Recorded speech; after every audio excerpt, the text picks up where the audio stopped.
Hey guys, അങ്ങനെ കൊട്ടാരത്തിന് വിശാലമായ വരാന്തകളിലൂടെ ഞങ്ങൾ നടന്നു നീങ്ങുകയാണ്. ഒക്കെ ഫുള്ള് നടന്ന് കാണുന്നുണ്ട്. ശരിക്കും ഒരു ഓട്ടർഷ വിളിക്കണം. കുറേ ഭാഗങ്ങളിൽ നമുക്ക് ക്യാമറ അലൗഡ് അല്ല. അതുകൊണ്ട് നമ്മൾ ചില ഭാഗങ്ങളിലൊക്കെ നമ്മൾ ക്യാമറ കട്ട് ചെയ്തിട്ടുണ്ട്. ആകത്തിനുള്ളിൽ കാണാനുള്ള കുറച്ച് സാധനങ്ങളാണ്. അത് ഞാൻ വീഡിയോ എടുത്തിട്ട് കഴിഞ്ഞാൽ പിന്നെ നാട്ടുകാരും ഇങ്ങോട്ട് വരില്ലല്ലോ. പക്ഷേ പരമാവധി പറ്റുന്ന സ്ഥലങ്ങളിലൊക്കെ ഞാൻ വീഡിയോ എടുത്തിട്ടുണ്ട്. കാരണം ഞങ്ങൾക്ക് കാണിച്ചു തരണല്ലോ. കാരണം നമ്മളൊരു വ്ളോഗർ ആയിക്കണം. അപ്പോൾ എന്തെങ്കിലും ചെയ്യണല്ലോ. ഇവിടെ കണ്ട വെറൈറ്റി ആയിട്ട് സാധനം തങ്കു തമ്പുരാൻ. ആറാന്നപ്പുരാൻ്റെ മാതിരി തമ്പുരാൻ തന്നെ തോന്നുന്നു. പക്ഷേ ആൾ ലേഡി സിംഗമാണ്.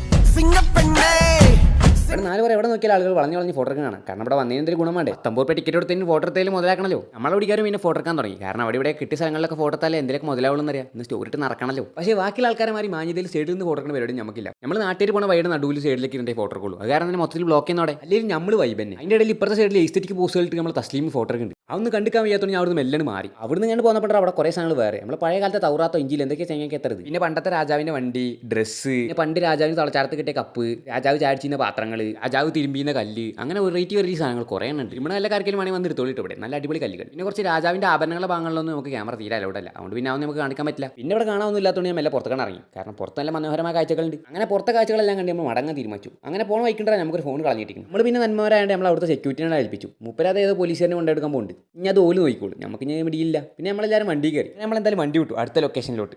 പക്ഷേ ഇവരൊക്കെ മൊത്തത്തിലൊരു ഡിപ്രഷൻ ഫീൽ. എന്താ ചായട്ടാത്തോണ്ടാവും. ഞാൻ എന്താ നോക്കി ഡീലാക്കിയിട്ട് വരാം. അപ്പോൾ ഓക്കെ, വണ്ടി പോട്ടെ. റൈറ്റ്.